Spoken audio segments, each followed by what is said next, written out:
అందరికీ శనార్థులు. కార్గిల్ యుద్ధం మనకు పాకిస్తాన్ దేశపోళ్లకు 1999లో జరిగిన ఘోరమైన కొట్లాట. ఈ కొట్లాటను యాద్ చేసుకుంటే రోమాలు నిక్కబొడుస్తాయి, కండ్లు చెమ్మగిల్లుతాయి. మన దేశం కోసం ప్రాణాలర్పించిన సైనికులను యాద్ చేసుకుంటే గుండె బరువెక్కుతుంది. జమ్మూ కాశ్మీర్ రాష్ట్రంలోని కార్గిల్ జిల్లా, ఇప్పుడు దాన్ని మనం లడాక్ అని పిలుస్తున్నాం. 1947-48 మొదటి కాశ్మీర్ యుద్ధం తర్వాత కార్గిల్ ప్రాంతమంతా మన గట్టివతలకు వచ్చింది, అంటే మన ఆధీనంలోకి వచ్చింది.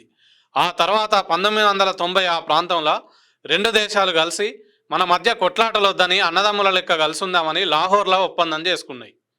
ఇక అప్పటి నుండి 9 సంవత్సరాల దాకా సప్పులు లేదు. నివురు కప్పిన నిప్పు లెక్కనే ఉన్నది ముచ్చట. మనోళ్ళంతా శాంతంగానే ఉన్నారు.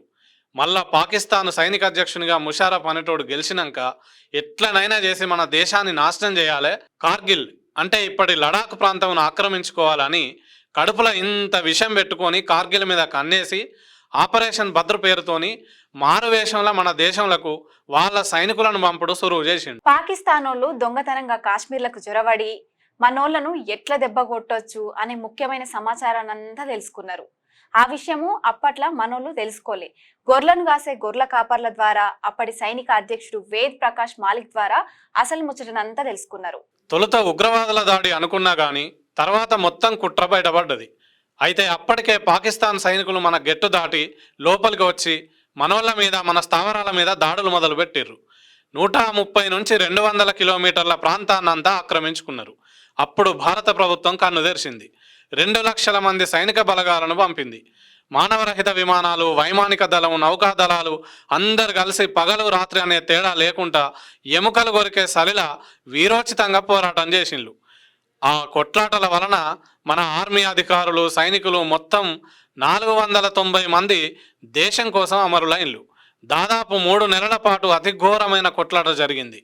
మనోళ్ళు వాళ్ళ చేతికి దొరికితే జాలి చూపి ఇడిచిపెడతారు అనుకున్నా కానీ వాళ్ళు ఎడువక కాల్చి చంపిన పరిస్థితులున్నాయి. ఇంత దారుణం జరుగుతుంటే ప్రపంచ దేశాలన్నీ పాకిస్తాన్ మీద దుమ్మెత్తి పోసినాయి. అమెరికా అధ్యక్షుడు బిల్ క్లింటన్ పాకిస్తాన్ అధ్యక్షుడు నవాజ్ షరీఫ్ తోని మాట్లాడి కార్గిల్ నుంచి వెళ్లిపోండి, లొల్లి ముదిరి దారుణం జరుగుతుంది అని హెచ్చరించిండు. ఇక అందరం కొట్లాట పెట్టుకోవాలని కర్రు కాల్చి వాత పెట్టిండు. ఇక అప్పటికే చాలా మంది చచ్చిపోయిండ్రు. ఇక లాభం లేదని పాకిస్తాన్ తోక ముడిచి బలగాలను వెనకేసుకొని పారిపోయింది. ఇగో గింత చరిత్ర ఉన్నది కార్గిల్ యుద్ధం వెనుక.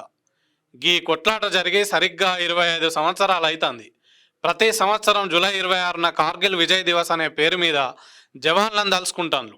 యుద్ధంలో ప్రాణాలను కోల్పోయిన సైనికులకు నివాళి ఇవ్వడానికి ఇవాళ మన ప్రధానమంత్రి నరేంద్ర మోడీ, రక్షణ మంత్రి రాజ్నాథ్ సింగ్ జమ్మూ కాశ్మీర్ ప్రయాణమైపోయి అమరులకు అంజలి ఘటించి వాళ్ళ కుటుంబాలతో మాట్లాడి సానుభూతి ఇచ్చిర్రు. కార్గిల్ యుద్ధంలోనే కాదు, నిన్న మొన్నటి దాకా మన కోసం యుద్ధం చేసి మన కోసం ప్రాణాలను పణంగా పెట్టిన సైనికులకు వేల దండాలు. కోటి మొక్కులు మొక్కి కని పెంచి దేశం కోసం వీర సైనికులుగా మార్చిన ఆ తల్లులకు కోటి శనార్థులు.